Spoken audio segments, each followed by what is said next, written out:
Good evening all of you. सभी को सबसे पहले नमस्कार। विजडम क्लासेस के यूट्यूब चैनल में आप सभी का हार्दिक स्वागत है। और आप सभी को पता है कि उत्तर प्रदेश में पुलिस की भर्ती का क्या है, बहार आया है। और इस बहार को यानी इस गोल्डन चांस को अपने हाथ से जाया ना दें। तो आज की जो इस वीडियो का मेरा मकसद है कि बहुत से लोग क्या थे, कंफ्यूज थे, क्या कि उनको समझ नहीं आ रहा था कि परीक्षा का पैटर्न क्या होगा, क्या उम्र संबंधी जो विवाद था उस विवाद को मतलब कौन फॉर्म भर पाएगा, कौन फॉर्म नहीं भर पाएगा, इसके साथ ही फिजिकल क्या होगा, इसका दौड़ कितना है, इस सभी मुद्दों को लेकर कुछ डाउट थे। तो इस सभी मुद्दों को मैंने अपने आसान भाषा में आपको समझाने का प्रयास करूंगा, ताकि इस वीडियो को देखने के बाद आपको कोई और उत्तर प्रदेश पुलिस के जो मानदंड जो है या सिलेबस है, इसको देखने के लिए कोई और वीडियो देखना नहीं पड़ेगा। तो हम एक एक चीज को हम क्रमबद्ध तरीके से चलेंगे। लेकिन इस क्लास को स्टार्ट करने से पहले अगर आप अभी तक विजडम क्लासेस के यूट्यूब चैनल को सब्सक्राइब नहीं किए हैं तो जल्दी से सब्सक्राइब कर दें, ताकि कुछ क्लास जो है उत्तर प्रदेश के पुलिस के आपको यूट्यूब पर प्रोवाइड करवा दिया जाएगा, ठीक है ना। तो सबसे पहले बात करते हैं कि वैकेंसी कितना आई है। इस बार में जो वैकेंसी जो है वो 60,244 सीट है। इसमें जनरल कितना है, एससी का कितना है, एसटी का कितना है, ओबीसी का कितना है, ईडब्ल्यूएस, ये आप वहां से पीडीएफ देख लीजिएगा। आपको हम इस पे वही बात करेंगे जो आपके काम के दृष्टिकोण से बहुत ही महत्वपूर्ण है। देखिए, उत्तर प्रदेश पुलिस का जो वैकेंसी जो है वो लगभग कितना है, 60,244 पोस्ट है, जो कि आपके लिए एक बहुत ही गोल्डन अवसर प्रदान करता है। तो इसका पुलिस बनने के लिए क्या है, प्रोसेस क्या है। सबसे पहले क्या होगा, पहले हम बात करेंगे परीक्षा, क्योंकि सबसे पहले आपका है परीक्षा है, दौड़ तो परीक्षा के बाद है। तो पहले हम बात करेंगे परीक्षा, उसके बाद बात करेंगे कि आपका फिजिकल क्या होगा, फिर उसके बाद बात करेंगे मेडिकल का, फिर उसके बाद बात कर लेंगे कि आपका उम्र संबंधी जो विवाद था वह क्या था, कितने साल की छूट दिया गया है और कौन कौन फॉर्म भर सकता है।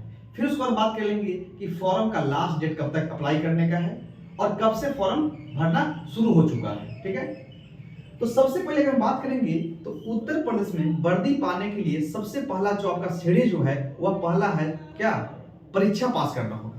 और यह परीक्षा जो होगा ऑनलाइन नहीं है, परीक्षा क्या है, ऑफलाइन है। यानी आपका जहां सेंटर जाएगा आपको ओएमआर सीट मिलेगा, उस सीट को क्या है आपको गोला करना है, ठीक है। तो पहले क्या होगा, परीक्षा होगा। अब प्रश्न यह उठता है कि ठीक है परीक्षा तो होगा, कितने प्रश्न रहेंगे परीक्षा में आपके। तो पहला बात जानिए कि परीक्षा में आपका 150 प्रश्न होंगे, यानी 150 बने 150 प्रश्न होंगे। एक प्रश्न जो है वह 2 नंबर के होंगे। तो इस प्रकार से 150 प्रश्न जो है वह कितना नंबर के हो जाएंगे, एक प्रश्न 2 नंबर के हैं तो 150 प्रश्न कितने होंगे, 300 नंबर के। तो पहला मोटा बात याद रखना है आपको कि आपके परीक्षा जो होगा वह 300 नंबर का होगा। प्रश्न कितने आएंगे, प्रश्न 150 आएंगे, ठीक है, ठीक है। उसके बाद बात करते हैं क्या परीक्षा में निगेटिव मार्किंग है। हाँ, तो ध्यान रखिएगा कि परीक्षा में निगेटिव मार्किंग है। निगेटिव मार्किंग क्या है, अगर आपका 1/4 निगेटिव मार्किंग है, अगर आपका 4 प्रश्न गलत होते हैं तो आपका एक सही उत्तर जो है, जो हुए हैं वो कट जाएंगे। इस प्रकार से आपका अगर एक प्रश्न जो है 2 नंबर का है और 4 प्रश्न गलत होंगे तो आपका क्या है, एक सही उत्तर यानी 2 नंबर आपके कट जाएंगे। तो निगेटिव मार्क कितना है, 1/4 है। अच्छा, परीक्षा यानी कितना है, 150 प्रश्न 300 नंबर के, निगेटिव मार्किंग 1/4 है, यानी 4 प्रश्न आपके गलत होंगे तो आपका एक सही जो प्रश्न होंगे जो 2 नंबर का है वो कट जाएंगे, ठीक है। उसके बाद बात करेंगे हम परीक्षा में कितने कौन कौन विषय आएंगे, क्योंकि जो पीडीएफ दिखा था उसमें कुछ लोग जैसे वहां पे लिखा हुआ था संख्यात्मक ऐसा लिखा था, तार्किक लिखा था, तो इसको कंफ्यूज है, तो उसको आसान भाषा में समझाते हैं। परीक्षा में जो होंगे पहला होंगे, यानी पेपर तो एक ही होगा, लेकिन उस पेपर में आपका सामान्य ज्ञान भी रहेगा, हिंदी भी रहेगा, मैथ भी रहेगा और रीजनिंग भी रहेगा। अब प्रश्न उठता है कि पेपर आपका एक मिलेंगे, उस एक पेपर में आपका सामान्य ज्ञान का ही पेपर रहेंगे, आपका हिंदी भी रहेगा, मैथ भी रहेगा, रीजनिंग रहेगा। आपका सामान्य ज्ञान के आपका 150 जो क्वेश्चन टोटल मिला के है उसमें से 38 प्रश्न जो है, 38 नंबर नहीं, 38 प्रश्न जो है वह आपके सामान्य ज्ञान के होंगे, 37 प्रश्न जो होंगे वह हिंदी के होंगे, 38 प्रश्न होंगे मैथ के होंगे और 37 क्वेश्चन जो प्रश्न जो होंगे वह रीजनिंग के होंगे। यानी तो 38 प्रश्न जो होंगे तो सामान्य ज्ञान कितना नंबर हो गया, 38 प्रश्न जो है वह एक प्रश्न 2 नंबर के हैं। तो इस प्रकार से आपका 76 नंबर के आपका क्या होंगे, सामान्य ज्ञान हो जाएंगे, 74 नंबर के आपका हिंदी हो जाएगा, और 76 नंबर के आपका क्या हो जाएगा, आपका मैथ हो जाएगा, और 74 नंबर का रीजनिंग होगा। इस प्रकार से लगभग आपका 150 इधर से और 150 इधर से, यानी 150 मार्क्स इधर का और 150 इधर का, यानी टोटल कितना 300 नंबर के पेपर होंगे। ध्यान रखिएगा कि जो मैथ का जो पेपर होगा इसमें से लगभग 17 से 18 प्रश्न और रीजनिंग के इसमें जुड़े रहते हैं, ठीक है ना।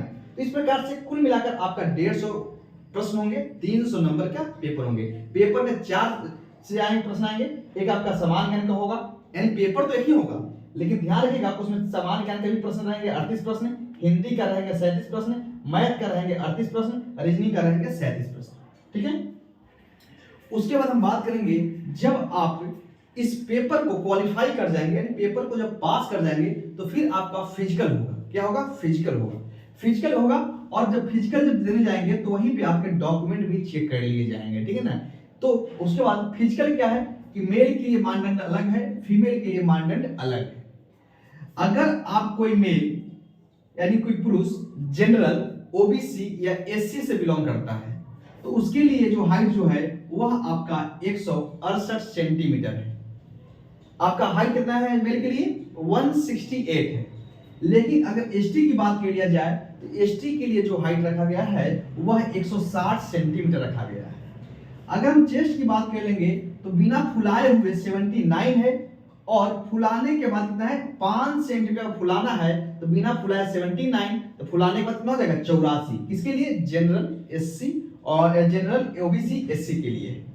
इसी में आपका ईडब्ल्यूएस भी है, ठीक ना, ठीक है। उसके बाद जो अगर कोई कैंडिडेट मेल का है और एसटी से बिलोंग करता है तो उसको जो चेस्ट मांगा यहाँ पे बिना फुलाए 77, फुलाने के बाद 82, यानी आपके 5 सेंटीमीटर जो है वो आपको चेस्ट फुलाना है। इसके बाद आगे पहले मेल की बात करते हैं फिर फीमेल की बात कर लेंगे, ठीक है। इसके बाद रनिंग की बात करते हैं, दौड़ कितना है। मेल के ध्यान रखिएगा कि दौड़ जो है वह 4.8 किलोमीटर, यानी 4.8 किलोमीटर आपका दौड़ है, और इस दौड़ के लिए आपको समय जो मिलेगा वह 25 मिनट दिया जाएगा।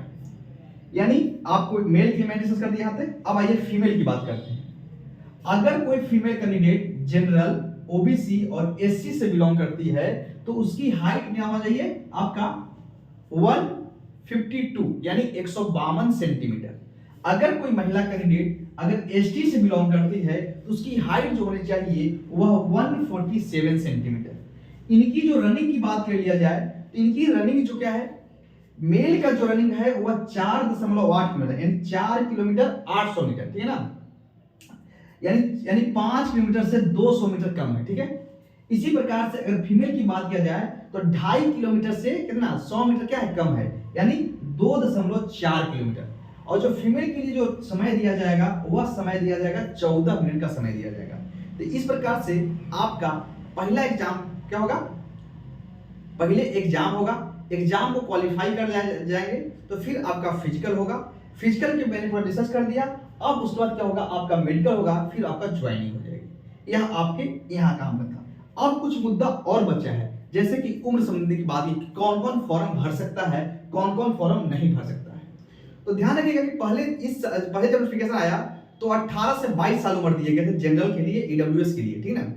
उसके बाद लेकिन बहुत से लोग क्या थे, बहुत से लोग लड़कों ने क्या डिमांड किया कि हम लोग बहुत दिन से वैकेंसी नहीं आई है, लगभग 5 साल बाद वैकेंसी आई है, ठीक है ना। तो हम लोग को भी कोरोना के चलते जो हम वैकेंसी नहीं है तो हम लोग का क्या है वहां पे हम लोग भी मतलब एज का रिलेक्शन दिया जाए। तो उसके सरकार ने क्या किया, एज का रिलेक्शन दिया। और क्या किया गया, देखिए अगर हम उम्र की बात करते हैं तो जनरल और ईडब्ल्यूएस के लिए उम्र कितना है, बढ़ाने के बाद बात कर रहे हैं 18 से 25 वर्ष। तो ध्यान रखिएगा कि कोई अगर मेल कैंडिडेट जनरल ईडब्ल्यूएस से बिलोंग करता है और उसका जन्म, अगर उसका जन्म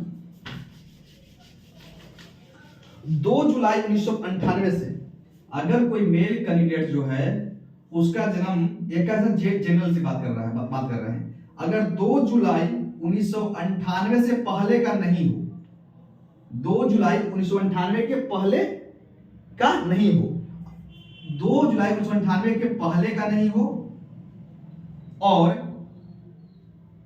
1 जुलाई 2005 के बाद नहीं हुआ हो।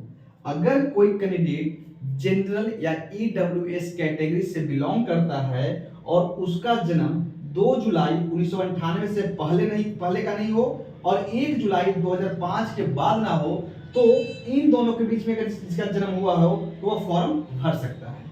अगर ओबी एससी एसटी की बात करेंगे तो जहां पे इनका 2 जुलाई 1998 का दिया हुआ है, इसमें आपका क्या है 2 जुलाई 1993 के पहले का नहीं हो और 1 जुलाई 2005 की बात ना हो। इनका उम्र 18 से लेकर 30 वर्ष बात करेंगे। अगर फीमेल की अगर बात के लिए जाए तो जनरल कैंडिडेट के लिए कोई लड़की का जन्म 2 जुलाई 1995 से पहले का ना हो और 1 जुलाई 2005 के बाद ना हो।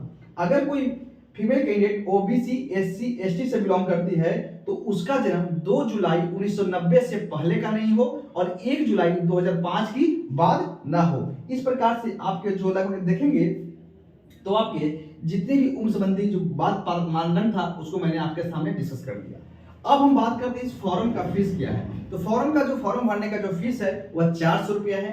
फॉर्म का जो है वह अप्लाई जो है वह कल से ही शुरू हो गया है और लगभग इसका डेट जो है थोड़ा सा आपको सर्वर का इशू आएगा, तो उसके लिए आप कोशिश करें कि रात में फॉर्म भरें, ठीक ना, क्या करें, नाइट में फॉर्म भरें, ठीक है।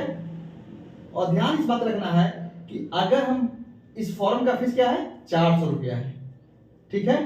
और फॉर्म का डेट लास्ट डेट कब तक है, तो फॉर्म का जो लास्ट डेट है वह आपका है 16 जनवरी 2024 को, ठीक है।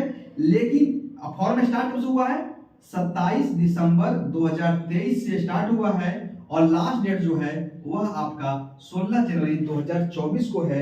लेकिन फॉर्म में किसी प्रकार का भरने में एक गलती हो गया है, यानी कोई करेक्शन करना है, तो आप 18 जनवरी 2024 तक कर सकते हैं। यानी आपको लास्ट डेट अगर देखा जाए पेमेंट सबमिट करने का तो 18 जनवरी है। ऐसे फॉर्म का अप्लाई का जो डेट लास्ट डेट है वह 16 जनवरी है, लेकिन करेक्शन का 2 दिन और बढ़ा दिया गया, कोई गलत हो जाता है तो आप 18 जनवरी तक। तो ध्यान रखिए कि सभी लोग फॉर्म जल्दी से जल्दी भर दे, तो क्या कि सर्वर के इशू बहुत जल्दी आने देखने को मिल सकता है। तो इसलिए आपके जितने भी उत्तर प्रदेश पुलिस से संबंधित जितने भी आपके जरूरत की जो बातें थी वह आपके सामने मैंने डिस्कस कर दिया। और थोड़ा सा इस बात को ध्यान रखिएगा कि एग्जाम कब होगा। देखिए अभी एक लेटर सर्कुलेट हो रहा है एग्जाम डेट, जो कि 18 फरवरी बताया जा रहा है, 18 फरवरी 2024 बताया जा रहा है। तो ध्यान इस बात को आप मानकर चलें कि आपकी एग्जाम का तो एक्चुअल डेट तो फिलहाल है नहीं, लेकिन वहां पे लिखा हुआ है नोटिफाइड लेटर, ठीक है।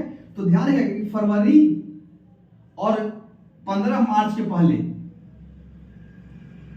15 फरवरी से 15 मार्च के बीच में क्या होगा कि एग्जाम हो जाएंगे, ठीक है। तो आप फरवरी को मानकर क्या करें, तैयारी शुरू कर दें और कुछ अगर डाउट हो तो आप जरूर कमेंट कर दें। इसी के साथ ही उत्तर प्रदेश पुलिस से जुड़े जितने भी तथ्य थे वो आपके सामने डिस्कस कर दिए। अगर आप कहेंगे तो आपकी एक टॉपिक जैसे कि हिंदी के में कौन कौन से टॉपिक से प्रश्न आएंगे, आपका जीएस में कौन कौन से सब्जेक्ट से प्रश्न आएंगे, ये सभी कहेंगे तो आपके सामने एक और डिस्कस कर देंगे। कोई डाउट रहेगा तो आप कमेंट कर देंगे और नहीं तो वीडियो को पूरा देखिए और समझिए और चैनल को सब्सक्राइब कर दिए। धन्यवाद।